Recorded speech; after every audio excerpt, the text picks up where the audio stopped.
असणाऱ्या त्या लहान मुलाचा हात धरला, माझ्या कानामध्ये काहीतरी फुंकर मारली, डोक्यावर हात ठेवला आणि वाढायला लावलं. आणि ते पोरमचे मेली सजविती आले खेळी, परी त्या पोरी करो निरळी वारिले म्या सकळाते. आमच्या सवंगड्यात एक लहान मुलगा खेळ त्या ठिकाणी आला, सहज खेळा खेळता माझ्या कानात त्या ठिकाणी आमच्या मनाच्या ठिकाणी आल्याबरोबर काय झालं व सर्व सवंगड्याने त्याला मारण्याचा प्रयत्न केला, परंतु सर्वांना मी बाजूला सारलं असं असं नागना सांगू लागला. उपरी मी त्या मुलाकारणे तो शविले मोठ्या गौरवाने, जैसे तुम्ही अतिथी कारणे गौरवित सा महाराजा. नागनाथ वडला सांगू लागला सर्व मुलांना मी बाजूला सारलं, मोठा असा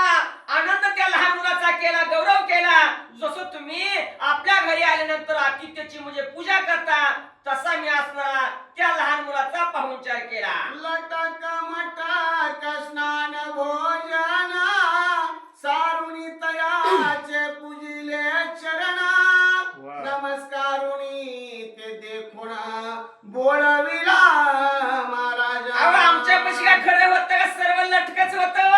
अन्न लटकं त्या ठिकाणी वाढलं, पूजा त्या ठिकाणी चांगल्या प्रकारची केली आणि त्यांचं पाय धुतलं, पद्य पूजा केली आहे, नमस्कार घातला आणि त्यांची चांगल्या प्रकारची बोलवणी केली. नागनाथ आपल्या वडिलाला कोशदम ब्राह्मणाला सांगतो, ऐसे ऐकोनी कोश धर्मा आल्या तीता धरोनी नेमा, बाळा हाती हाती ती पूजा करून तुष्ट चित्ते बोलवी. असं असणाऱ्या सर्व इतुमत माहिती सांगितली आहे. जसं तुम्ही त्या ठिकाणी आतिथ्याची पूजा करता तसा सर्व असणारा मी नेम केला आणि बाळाची त्या ठिकाणी आरती केली, पूजा केली, सर्व चांगल्या प्रकारचं त्यांचं समाधान केलं.